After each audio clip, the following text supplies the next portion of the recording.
Hey everybody, in this video we're going to be practicing related rates. Specifically, we're going to be looking at problems that have related rates with trig ratios in them. If you're looking for help with related rates that don't have trig ratios, check out some of the other videos in this playlist. If you want to follow along, the links to the companion worksheet are in the description below, so let's get started. So what we have here is we have a boat that's being pulled in that's connected by a rope, and as the rope pulls the boat in, the boat also moves this way. And so this quantity, this length, is a variable that's going to change over time. So we'll call it x. Now what we need is an equation that relates this length with this angle. Now we also know this side of this right triangle has a length of 6, and that's a fixed length. It doesn't grow, it doesn't shrink. So we can write our equation cosine of theta equals 6 over x. X is the hypotenuse, and next to this angle, 6 is adjacent to that.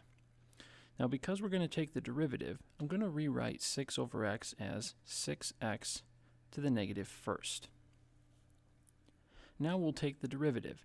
The derivative of cosine of theta is negative sine of theta, but we have to remember that theta is also changing with respect to t. So we have d theta dt. The derivative over here is going to be negative 6x to the negative 2. And again, x is changing with respect to t. So the question is, at what rate is the angle changing? So d theta dt is what we want to know. At what time? When the rope is 15 feet long. So we need to plug in a value for theta, for x, and for dx dt. Well, we're given the value for x. That's how long the rope is at that moment, which is 15. So we'll put 15 in right here. And the rate at which it's changing, we also know that. That's 1, or rather, negative 1. Why? Because it's being pulled in. So that means that rate is a negative. That quantity is going down. But we also need theta. How do we figure that out? Well, that's where we go back to the original equation. And we say, well, if we know what x is, we can plug our value in and get a value for theta. So cosine of theta equals 6 times, and what is our x value? It's 15. So 6 times 15 to the negative first. Now as an approximate decimal, that's 0.4. And so to get theta by itself, we take arc cosine of 0.4. Important thing to note is to be sure that when you do this on your calculator that you have it in radian mode. All of calculus is done in radians. So our angle theta is 1.159 radians. So now we can plug that value up into here. So we're going to take negative sine of 1.159 times d theta dt. So now we have everything plugged in except for the one thing we want to find, d theta dt. So we'll find negative sine of that value, and that's about negative 0.1917 times d theta dt. On the left side, we have times negative 0.1. We have 0.0027 is about what that value is. So now we will divide both sides by negative 0.917. So that means d theta dt should equal 0.917. It's going to equal negative 0.0029 radians per second. Because our angles are always measured in radians, and the time unit for this problem is in seconds, as it says up here. All right, let's look at the next one. So here we have a ladder, and it's falling down the wall, and the bottom edge, is being kicked out. And so by the time the base is 12 feet From the house, the base is moving at a rate of 5 feet per second. At what rate is the angle between the ground and the ladder, that's this angle, changing when the top of the ladder is 5 feet from the ground? So we know that this value is changing. Now we also know this value is changing, but we only need this one because we can set this up exactly like we set up the last one.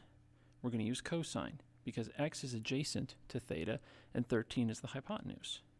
So cosine of theta equals x over 13.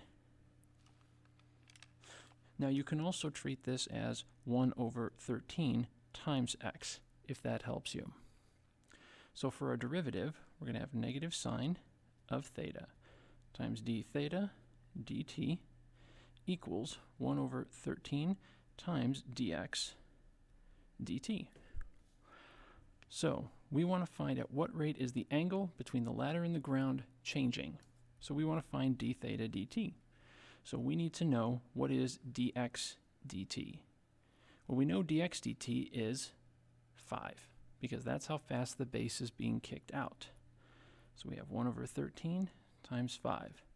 Now we need theta again. Now just like the last problem, what we'll do is we'll plug in what we know. At the moment, x is 12.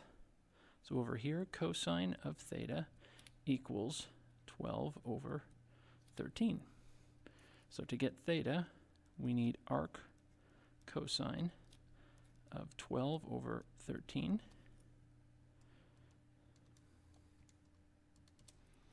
And with that, we get an angle of 0.395 radians. And so we plug that into negative sine.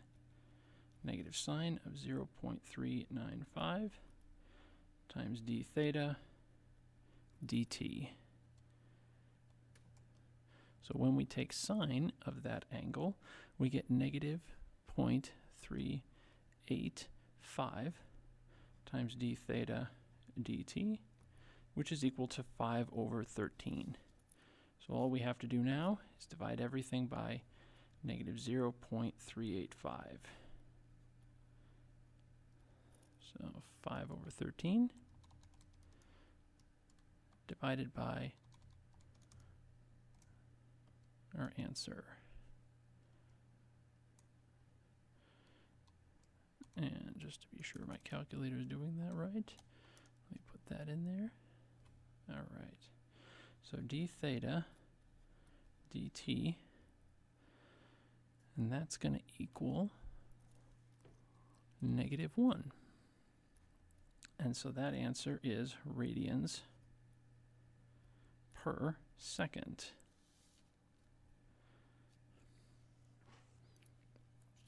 All right, for the third one, we have this right triangle. The building has a fixed height of 80 feet, but the shadow grows or shrinks depending on where the sun is. And so it's 60 at the moment, but we'll call that x. And the question is, at what rate is the length of the shadow decreasing? Now we know that the angle is getting larger. It's growing at the rate of 0.5 degrees per minute. Now because everything is in radians, we're going to have to set up off to the side and say, well, wait a minute, 0.5 degrees per minute.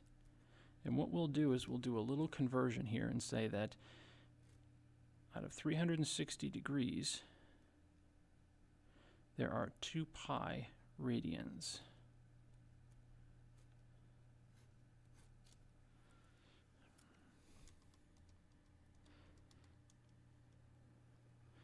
So what we get is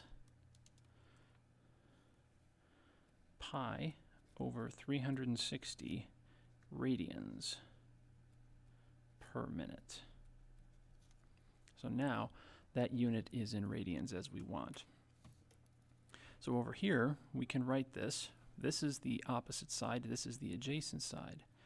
So tangent of theta equals 80 over x, or I'll write it as 80x to the negative first power. So when we take our derivative, the derivative of tangent is secant squared of theta. theta is changing, so we have d theta dt. The derivative is negative 80x to the negative 2 times dx dt. So we want to know, what is dx dt? What is that length? So what we need is x. What is the length of the shadow? Well, we're given that. We're given it as 60. We need d theta dt. What is the rate that the angle's changing? And we know that, pi over 360. So the last thing we need is to figure out what is theta at that moment. So down here, as before, we'll figure that angle out. So tangent of theta equals 80 over 60.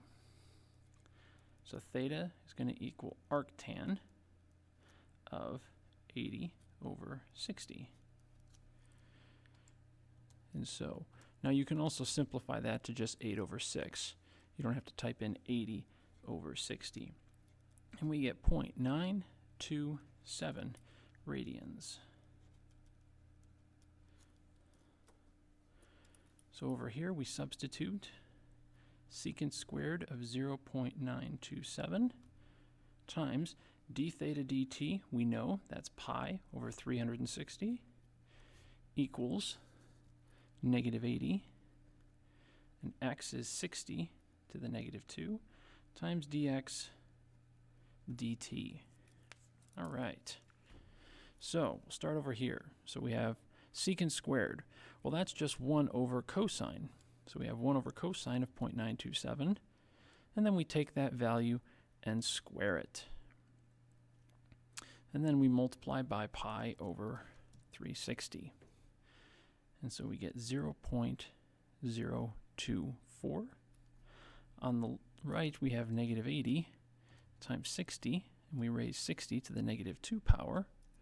And so we have negative 0.022 times dx dt. And so we'll divide both sides by negative 0.022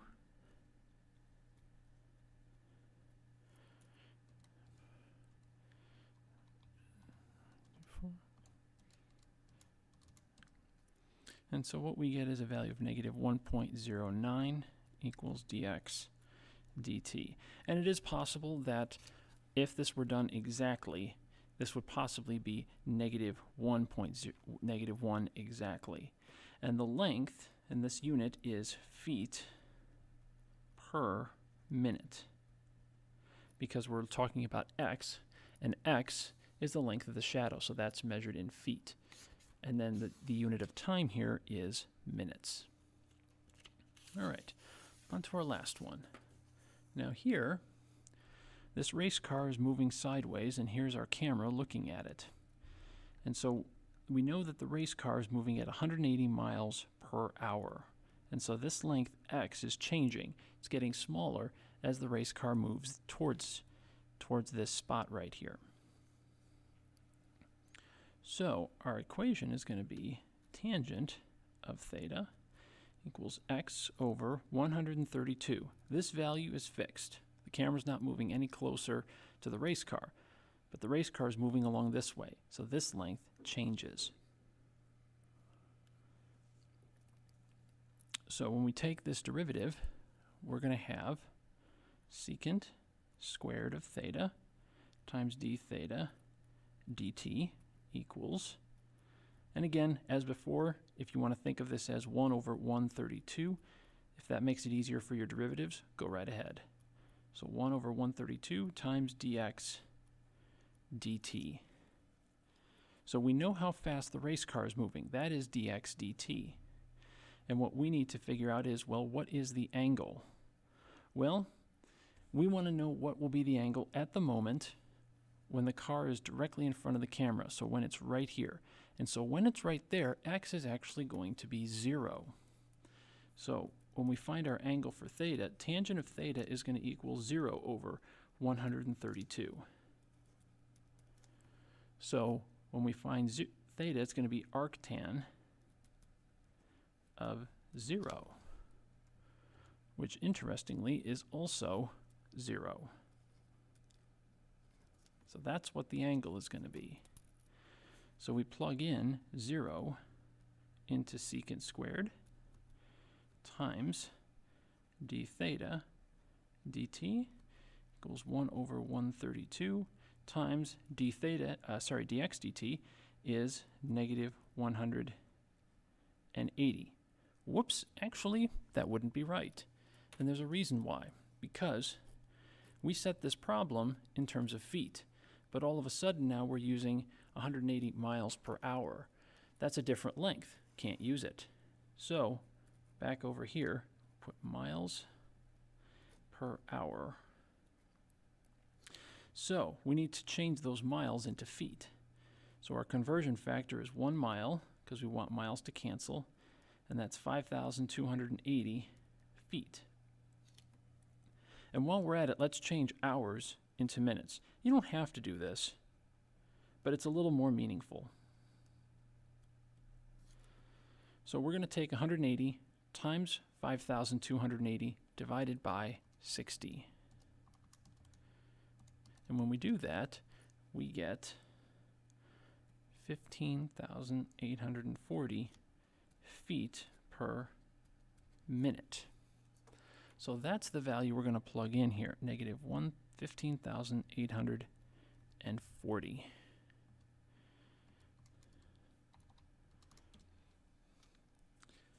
And so on the right side, when we multiply this by 1 over 132, we get negative 120. And secant squared of 0 is equal to 1. So we end up with d theta dt equals negative 120. And that's actually negative 120 radians per minute. That is how fast the camera is rotating at that moment. Which, when you see races, the fastest time the camera moves is right when the racer is right in front of the camera. That's when they're panning the fastest. So that actually does make a good amount of sense. All right, if you liked the video, please give it a thumbs up. For more videos like this, click the subscribe button.